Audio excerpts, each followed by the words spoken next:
Good morning, everyone. Hello, my name is Petula Sankarsingh. I am the CEO and founder of Vision Ready, executive strategist and consultant for leaders, entrepreneurs, corporations, and nonprofits. Today, I have the pleasure of interviewing Cresha Reid, the CEO of South Florida Institute on Aging, also known as SoFIA.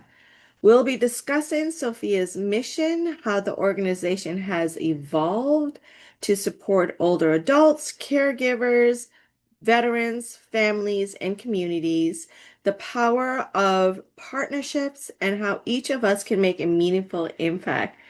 Hi, Krisha. How are you? Thank you for joining me today. I'm super excited to be interviewing you. This morning, I feel like you do such great work, and I want everyone to know about it. So, to start off, what is the South Florida Institute on Aging? Our organization, we're double benefit organization. So we focus on providing volunteer opportunities for retirees that are 55 years of age and older. And then, of course, because of their service, they are providing several different programs.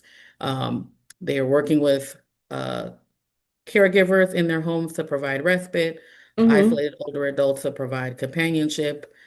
We are working with youth at the schools, infants at childcare centers. So early childhood education is important for us. We are also at community centers. So they are the ones that are in the community centers providing congregate meals or food pantry or anywhere they can provide support administratively as well too. And then our tech services program is something else that we put out there and we provide for the organization where you can either call in and get technical support or Mm-hmm. participate in our tech classes. And then last but not least, we also assist individuals in getting access to benefits. So getting access to SNAP, getting access to Mm-hmm. Medicare, Medicaid, and then the Medicare Savings Program. So all in all, we are a full range of services from cradle to career to your golden years. So it's not just about seniors, but it's really Yeah, about aging in the community and how we can help during that time. that's wow. You know, Sophia covers so much and provides so much, and that's why partnerships are so important for us to have. So you've said a lot just in the opening statement, so let's talk about those, right? And when we talk about aging, I feel like it doesn't identify to most people that it could start at 55. What is your thoughts on that and how we could bridge that into the area of people being more aware? Well, first of all, when you think about aging, like you said, people are thinking about just older adults when Mhm. aging literally means that you are getting older every day. So for us, when we're thinking about it, that's why we have programs like the Foster Grandparent Program that starts with working with infants all the way until, age of 21, and then all of Hmm. the other programming that fill in that gap. Yeah. So it's really about the language that we're using and how we create a visual of what people see. So Hmm. unfortunately, saying the word aging, the visual that people see is someone that is either their grandparent or an older adult in their community that's more than likely 70 plus, 80 plus, that Hmm. may not be as active, may Yeah. not be as healthy. And so that's the vision that people see, even if they are in the 55 plus category, because for them, it's like, oh, I'm not that older adult. I am just an adult. So Right. I think for us, we're working on trying to change that visual for people so they Hmm. see that um, even when you are 50 plus, you are aging, and there are things that you're experiencing right now at that age, and then things that you could assist other individuals that are coming, Yeah. before you that you should be looking at to say, oh, well, let me get involved now. So when I get to that age, there are certain things I don't have to worry about. There are safeguards that I can put in place. So that's what we're trying to focus on. I love that. And I love that you all are trying to put out that message because I think it's really, really important. So let's talk about the name a little bit more. And the many transitions with the name. From what I understand, 4 to 5. So let's talk about how. that kind of evolved and where we're at now and how we are still here. Well, depending on how long you've been in the aging space, and especially in Broward County, you might know us as originally the Foster Grandparent Program Committee, because that started the organization.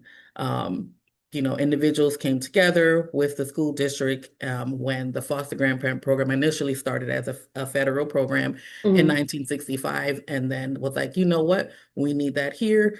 The youth are important for us. We want to make sure that they get the support that they need. And of course, it's an intergenerational program. So not only are the youth getting that knowledge and wisdom and experience yeah. from the older adult is now also remaining active. They're learning all the new tools. They're learning all the new education and information that the kids are learning. So that's how it started.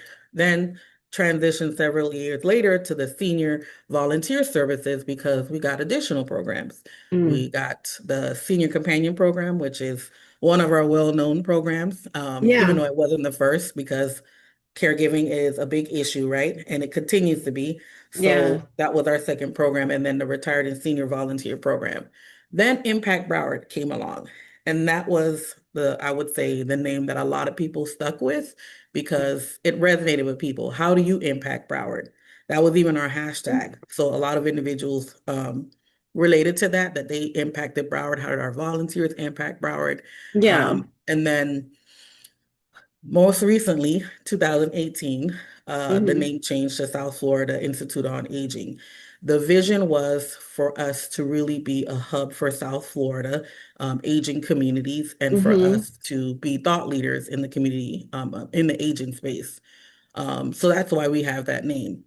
Hmm. We did expand to Palm Beach and a little bit in Dade. Of course, the pandemic kind of brought us back in, and we realized that we needed to focus more on Broward Yeah. County, but we're still here.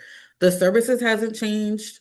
While the name has changed, the services hasn't changed at all. Our impact in the community hasn't changed, and our focal mission in terms of creating stronger communities that help people to remain connected, independent, and supported throughout their life. That's really the main focus. So no matter what the name is, that's our focus. Yes, I love that. Because I don't feel that a lot of people who are involved currently with us really knows the journey and why. But at the end of the day, like you said, the services are still there. You're still making a great impact into the community. So definitely important to let everyone know that we're still here. So in helping SoFIA with their partnerships and fundraising and for the upcoming event, I want to make sure that we clarify some of the narratives that maybe we aren't around. That things are going on with us behind the scenes that, we don't need support. So let's just bring that straight to the conversation and say, yeah, we are. Well, like I reiterated earlier, we Yeah. are still around and we're always going to continue to need support. Yeah. In full transparency, last year, like a lot of nonprofits, federal programming, um, the suspension of federal funds for a Yes. lot of programming made a huge impact on nonprofits, including us. And we Hmm. saw the impact in the community. We'd had several community centers that were calling us, asking when our volunteers were coming back, making sure that there is a way that they can Yeah. continue to support them. The volunteers that are in the homes, we know how important that is, whether it's because of fraud and scam issues, them living alone and not having a family member, they're isolated, or the Yeah. caregiver is overwhelmed and burnt out. Or even in the schools, not having that extra hand. The teacher is there, that we already know how that is. They're responsible Hmm. for every single part of Everything. that student's life. So now not having our foster grandparent in the program in their classroom was a big issue. So yes, Hmm. we still need help. We still need support. Um, don't count us out. um, Most I know, importantly, don't. yeah, don't count us out. I think the community really did realize how big of an impact that made for those several months where the federal funding, it was just a lot of back and forth with Congress and, different issues. We saw how important it was. So we want to make sure that you are aware that we still need that help, that we're not um everything is not just fine and dandy in terms Yeah. of needing the support. Yeah. Yeah, agreed. And I hope everyone listening today will actually get that and know that we're still here and we need the support in every aspect to grow, right? So you spoke about programs, and there's a lot of great programs happening. Maybe picking maybe your top two, if you can just dive in more into how those work and what it takes from staff and the organization, and how partnerships actually fuel those programs. I will probably start with the Senior Companion Program, Okay. um, because as I stated earlier, and we all know, caregiving, is a Hmm. huge issue, and Yeah. it's just only going to continue to expand, and especially with not having a huge workforce to Yeah. support the needs of the community. For us, for the Senior Companion Program, these are individuals that can go into homes and provide companionship services. So what that means is that they're coming in and reading with family member. They might be watching TV with them. If they're able to walk, then they'll go for walks with them in the neighborhood or at a park. Um, Hmm. Light meal prep, light house cleaning, reminding them to take medication, reminding them to do certain exercises. They are embedded in the care plan as well of the family Hmm. member. I think sometimes a lot of people don't realize that. They just think it's just like a friend just coming over and hanging out. Like, no, if Hmm. there is another home health aide or a nurse and something like that, the family member and our volunteer, they're very aware of that and Yeah. ask for additional support. Like, hey, this person is supposed to do, these exercises 3 times a week, but I'm only coming in once. Can you help Mm. remind them of doing that? So that's Yeah. how that looks for us in the community with doing that. In terms of partnerships, obviously, getting referrals from the county, like the Department of Elderly and Veterans Affairs, the community centers, getting referrals, self-referrals. We get a lot of those Hmm. individuals that just go online to look to see where they can get support at no cost to them, because that's really the main thing. As Yeah. much as people have insurance, and when they get to that point and they need the support and realize their insurance doesn't cover enough, then they come looking for us. So, Yeah. having the community partners that will come and make sure they send us those referrals is important. But not only that, referrals for volunteers, because as I mentioned in the beginning of my statement, um, Yeah. we need more support. So having individuals in the community that can identify someone that maybe um, they're looking for something to do. They are coming to the community center, but it's not enough, or they just retired and they want to give back to the community. Yeah. Um, or maybe it's a part of their care plan. They were in the hospital and the doctor recognizes like, hey, they need to be more active. Why don't you get involved in the senior companion program? Yeah. So for us, that's how those community partnerships works, and those are just two aspects, getting Right. referrals for clients and then referrals for volunteers. But then resources is also another capacity, but Hmm. you know, I'll leave it at that. Okay, so that's the Senior Companion Program. Let's talk about another program that's very impactful and that we need more partnerships and support on. Um, in terms of accessing resources, our Hmm. benefits bridge program and our Yeah. help desk and community navigation.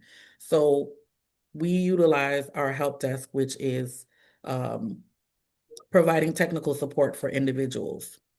You can come in and get support on how to utilize your phone, or if you're stuck with a tech issue, they'll help you with that. But one of our main things is getting access to benefits. Hmm. So if you need assistance with applying for SNAP, Medicare, Medicaid, or the Medicare savings programs, we have technicians that can Hmm. help you through the whole entire application process, in addition to recertifying as well.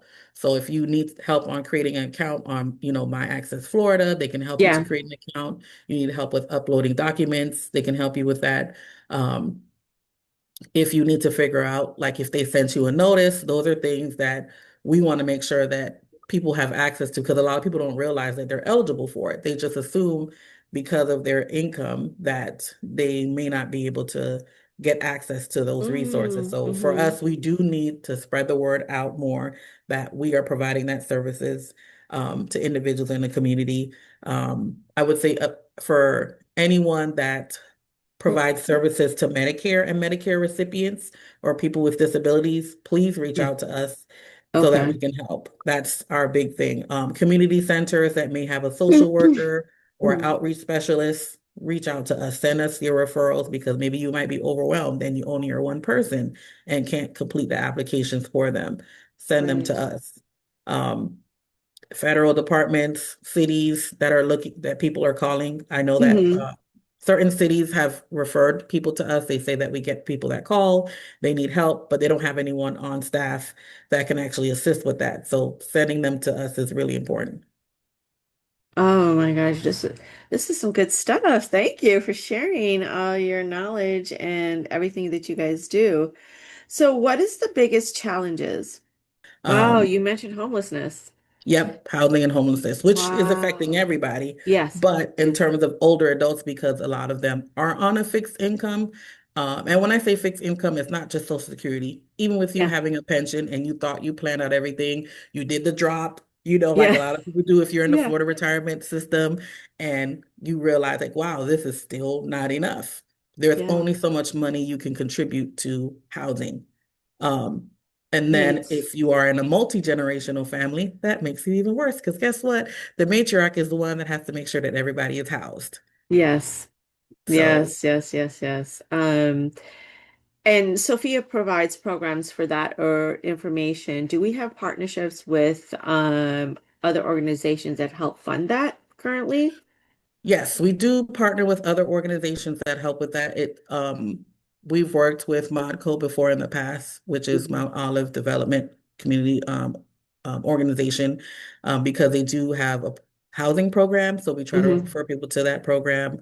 The Pantry of Broward now has housing, and especially for seniors.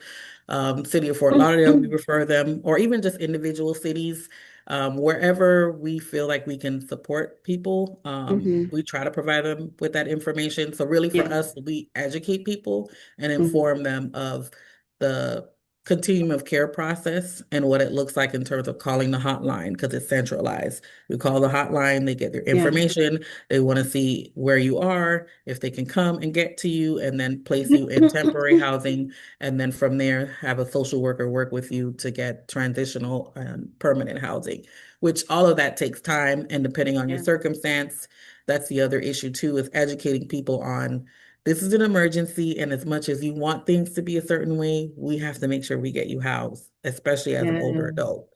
Um, Yeah, that's just really sad to me when you think about it, but it's the reality and it's happening. And I wonder if people are actually really aware of that. Like they know it's there, but like how can we make people more aware of that?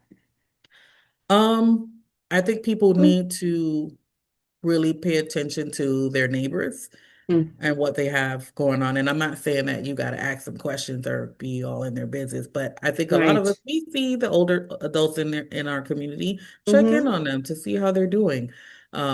Provide information like if you are coming to our um, webinars that we've Yeah. had before, our symposiums that we had before in the past that we talked about housing and homelessness, share that with them. See what information that they need and give it to them.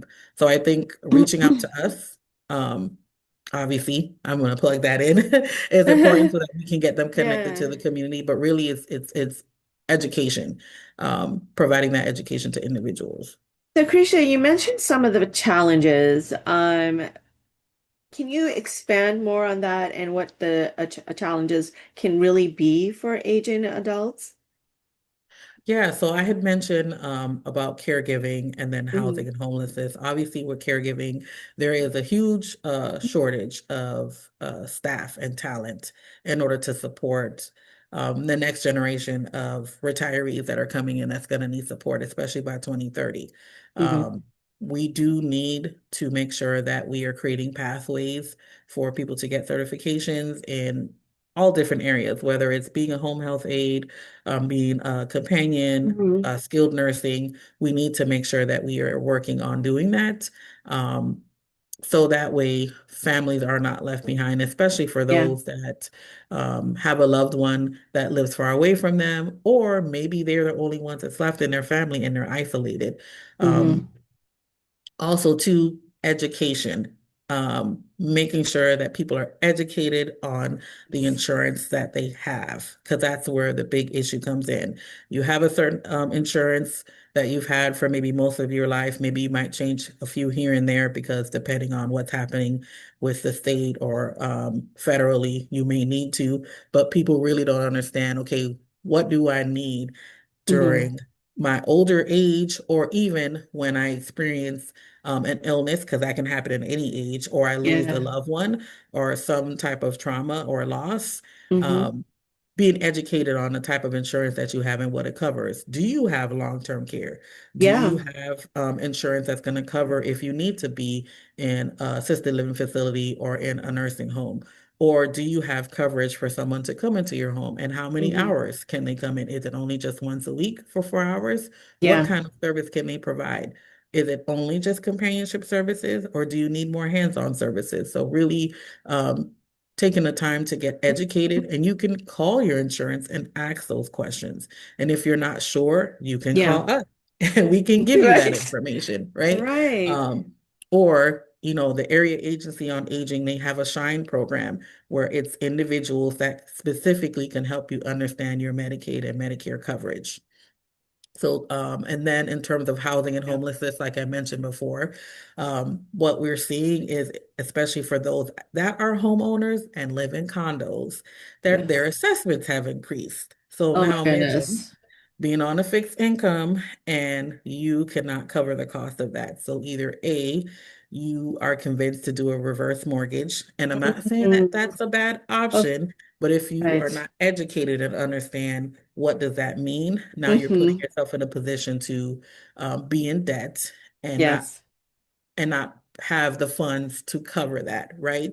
Or just losing your home right under you because you're not paying the assessment, you're not working with your mortgage company Yeah. not your mortgage company, your HOA to figure out how to deal with that. Um, I would say be aware of what your city offers. I believe the city of Fort Lauderdale and maybe the city of Plantation and some other cities Hmm. offer programs for older adults Hmm. specifically Yeah. that need help with their assessments. Doesn't mean that they're going to pay it, but they can give you some information on maybe Hmm. how to negotiate, or even maybe Yeah. doing a payment plan or Mm. making arrangements. So be aware of that. Yeah. And then finally, what I also want to mention is fraud and Yeah. scam. Oh That is a gosh. huge thing for Yes. everyone. We all have been scammed. I know Yes. we were just talking about having to replace our debit cards because we go to the Yes. gas station and then somebody takes our information. So Yes. there's always something new and different when it Yes. comes to fraud and scam. And now with the addition of AI, even though AI has always been here, but now Yes. it's more accessible. It's Yeah. um, expanding a whole lot quicker than we ever thought. And those scammers are always ahead. So I do want older adults and also people in the community to be aware that the Yeah. same scams that you face, they face. So now imagine them being alone and not having your support. So it could be just a general scam like everybody has, like, oh, your card got compromised. All right, that's easy to fix because your bank might catch it or you might see it right away. But then the scams where it's more intimate. You meet a friend, they seem Yeah. like a good person, especially for an older adult that they don't know how to use their phone. Oh, can you show me how to do X, Y, and Z? If your mom or your dad or your grandma has all their information on the phone, now somebody has access to it. They can take it. So That's that's scary. something that we see. Or people taking the time to really build a relationship to finally Hmm. come into their home. Now they see what they have in their home. Oh, they're helping them with paying their bills. They're helping them with Hmm. opening accounts. So then slowly you see like $100 here and there coming from out of their account until next thing you know, over the past 2 years, they drain their accounts. Wow. That's some scary stuff, man. Yeah. So it's really paying Mhm. attention to those things. I know we're all busy, we're all Yeah. moving fast, we're all trying to take care of our own selves, our own family. But Yeah. don't, again, like I said, don't forget your parents, your Yeah. grandparents, your aunt, uncles, even your neighbor. Your neighbor, Hmm. please check on them and look out for Yes. them. Because all of these things are it impacts us as well as individuals. Like Yeah. it makes them particularly vulnerable because we live in Florida with the highest Yes. retirement population, and people come here thinking like, oh yeah, it's easy to scam them because no Yes. one is going to listen to them and no one's taking them seriously because the thought Yeah. process is, oh, well, at this age, you should have enough sense to know to not get scammed, which isn't true because Which is we not also true. get scammed. I get So it at what a makes gas them any station, different like than you said. us? Yeah, so, I moved here from Chicago about 8 years ago, and when I first got here, and I kept going to the gas station and scanning my debit card, it would be like scammed every single time. So I went through it 5 times before I even stopped doing that. So can you imagine if I, wasn't at least somewhat aware or alert? Yeah, yes. So.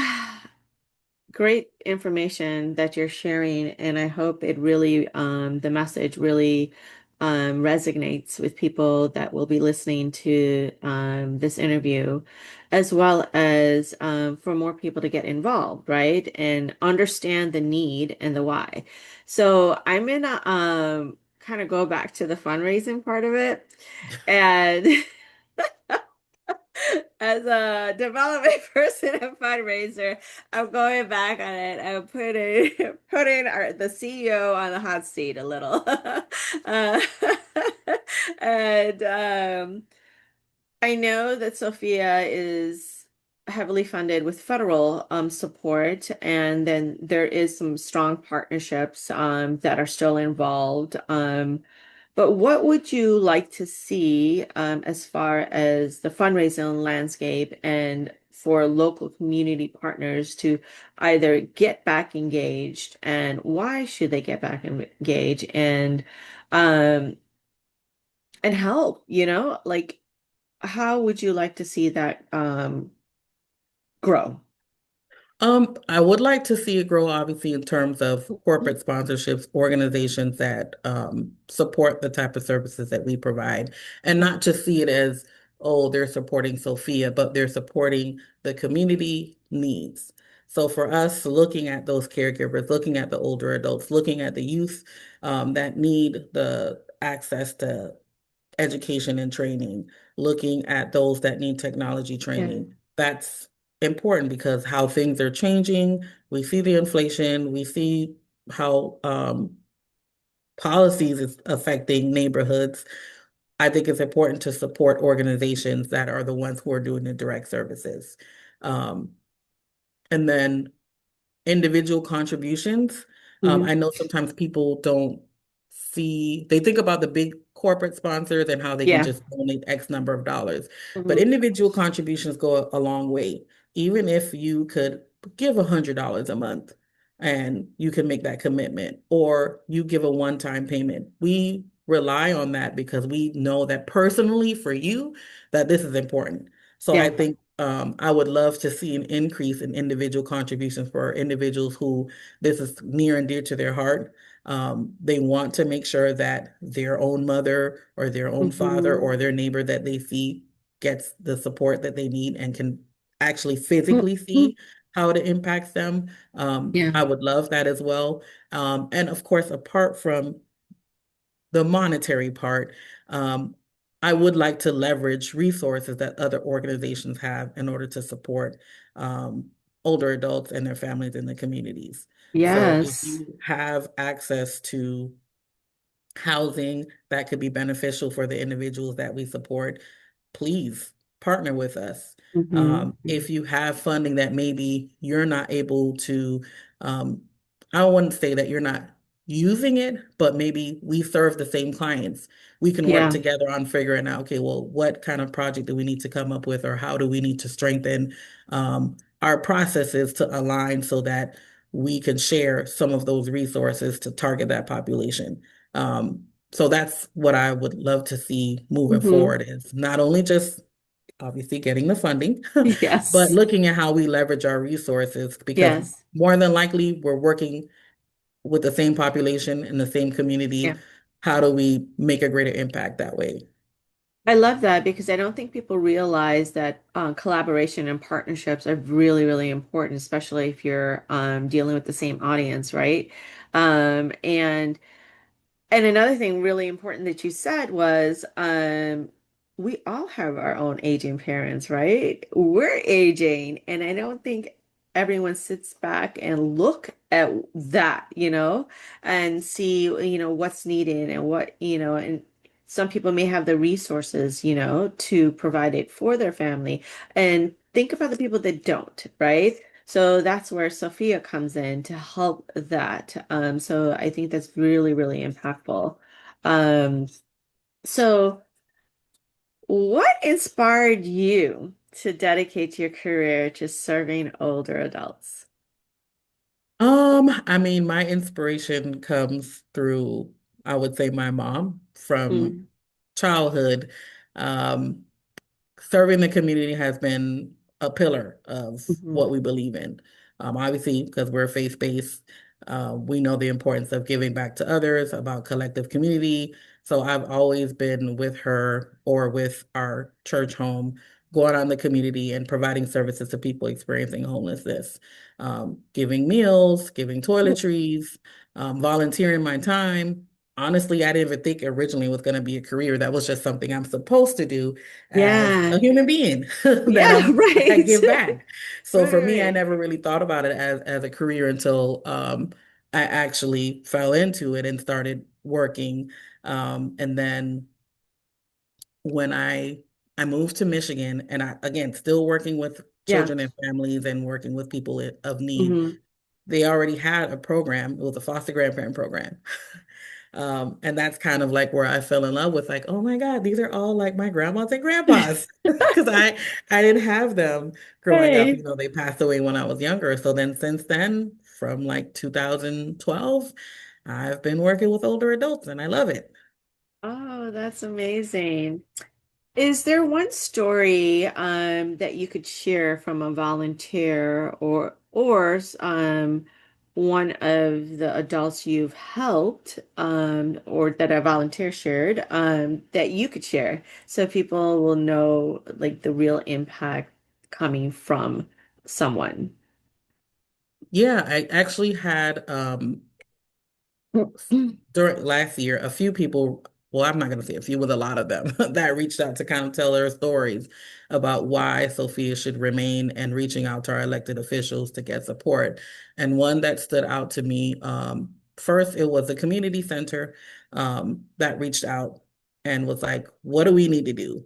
You have lovely volunteers that come here to work in our adult daycare center, and a lot of them go above and beyond. They're not just serving their minimum 5 hours. If there's Yeah. extra things that they can do to support in terms of transportation, getting groceries, if there's other resources that's available, we need them here. Hmm. And so I gave her like a template to use to reach out to the elected official in her area. So it was in Margate.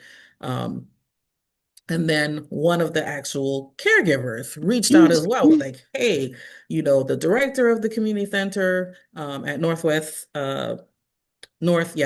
Focal Point said that your volunteers are at risk of not coming back. That can't happen. My mom is like 80 plus, and I don't have any other support for her. We need her. What do we need to do? Okay. I need to reach out to our elected official. I think I have his information. I'm going to reach out because this is nonsense. She was very, very upset about not having our senior companion there because, like I said, yes, Yeah. they're there. They're working at the adult daycare center, or if some of them are in the homes. In this specific case, they're at the adult daycare center. So they are working with the staff on making sure that the individuals are engaged in the activities, making sure that they're eating well, that they're having a nutritious meal, making sure that they're doing activities that help with their cognition and with their memory. While their family members at work or running errands, Yeah. they have them there. And then if there's additional support that's needed beyond the hours that they serve, they stay there because sometimes, they might not have the capacity to Hmm. do the extra things that the staff are unable to do. Because staff does have limitations and our volunteers can Hmm. come in to provide that extra support. So those are the things that I love to share, is Yeah. how the one-on-one support really helps. Something else, well, if I have time to share another Yes, you story. do. Please. Okay. Um, another caregiver reached out about her volunteer and her mom, that they both grew up in the islands. And so reminiscing on their childhood is something that she appreciated. It keeps her active, it keeps her talking, it keeps her feeling alive, really, to Mhm. share the stories with someone else that understands her background, and her skills, and being able to share that. She really loves that the person can come in every day and just reminisce, can really Mhm. relate to some of the things that she's seeing. Like even if she's talking about her grandkids and, oh, these kids are Yeah. growing up and they don't understand X, Y, and Z, she agrees with her. There is no like, oh, disagreeing or feeling like she doesn't understand what's going on. She's completely aware. And so she Yeah. loves that for her, that they built a friendship. And when her family member passed away, and then now she needed support, unfortunately, because that happens with caregivers. They Yeah. get burnt out. And as much as they try to make sure they maintain themselves, sometimes they end up Yeah. being the one that needs care. So she cared Yeah. for her mom and then was able to care for her.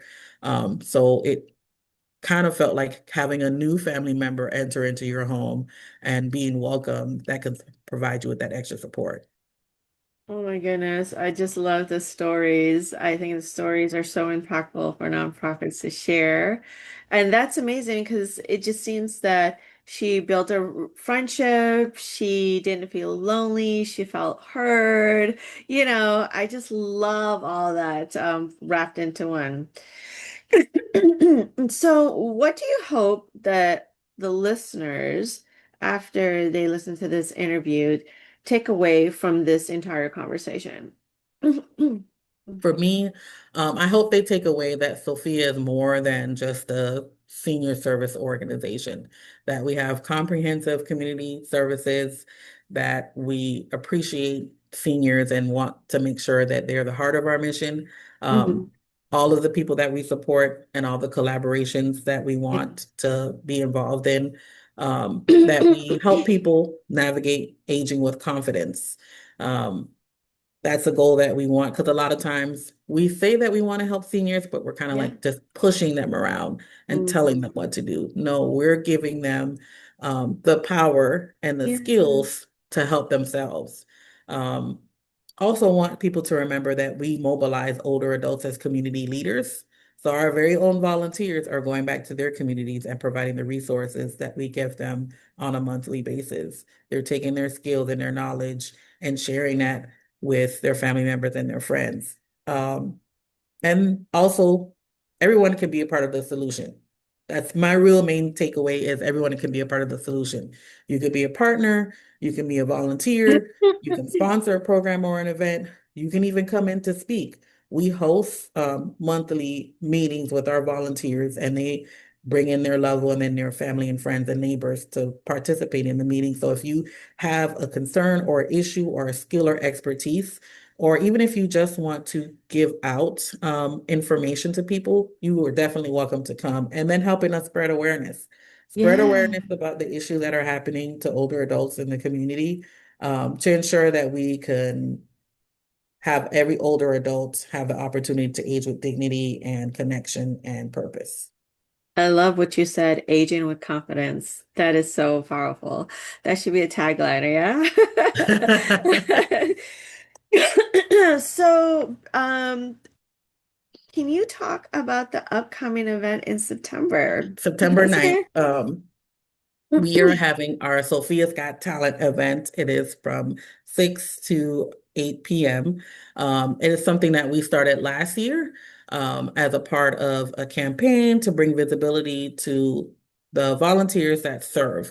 But now this is open to anyone that's 50 plus that have a talent. We just want to showcase people's talent. So whether you can sing, you can dance, you can act, maybe you want to do a short skit or performance for us, or you can tell some mean jokes that's going to get us laughing. Um, we Yes. will definitely want that, for people to come and participate and just have a good time. It's not something where um, it's a traditional talent show where we're expecting that the people are going to be professionals or anything like that. Yeah. No, they're your very own neighbors. They're your neighbors, they're your friends, your family, even you. if you see yourself as someone that's talented and it's hidden and now is your chance to showcase it to your family and friends, please reach out to us to participate. We would love to have you come. And it's for a Lastly, good cause. yeah, it's for a good cause. It's obviously for us to raise funds for the organization to continue serving veterans, serving caregivers, serving older adults in the community, and of course, serving youth. That's what we want to be able to do. Last year, we had singing and dancing, and if you all remember, boots on the ground, everyone was doing it. So everyone was involved. So it wasn't just the performers, everyone was involved. We had fans in the atmosphere going around. So we just want people to have a fun time while obviously giving and supporting our services. I love it. And it's our biggest fundraiser of the year to close out the year. Additionally, and we would love people to start being involved as friends of Sophia, right? With the monthly contributions. So, before we end, is there anything else you would like to share? We want to make sure that people are aware that aging is not just about growing older. It's Yeah. really about continuing to live with purpose, dignity, and connection and opportunity. And I want to be able to have the opportunity to work together with individuals and, organizations to build communities where people can thrive at all ages. That's my Yes. final thought. Well, Cresha, thank you so much for sharing your insights and for the important work Sophia does in the community and is doing every day. Um, it's clear that creating a future where people can age with dignity and, like you said, with confidence, independence, with purpose requires all of us to work together to make it happen. So, everyone, if today's conversation inspired you, I encourage you to learn more about South Florida Institute on Aging, which is SoFIA, and discover how you can get involved, whether it's volunteering, becoming a partner, or supporting its mission in any way, shape, or form. You'll find all that information in the description of this interview. Appreciate again, thank you so much for today. And I hope that everyone really learns more and sees that we are still around. And continue to join us for our monthly virtual sessions. The next one will be happening in August, so please stay tuned to that. Thank you and have a great day.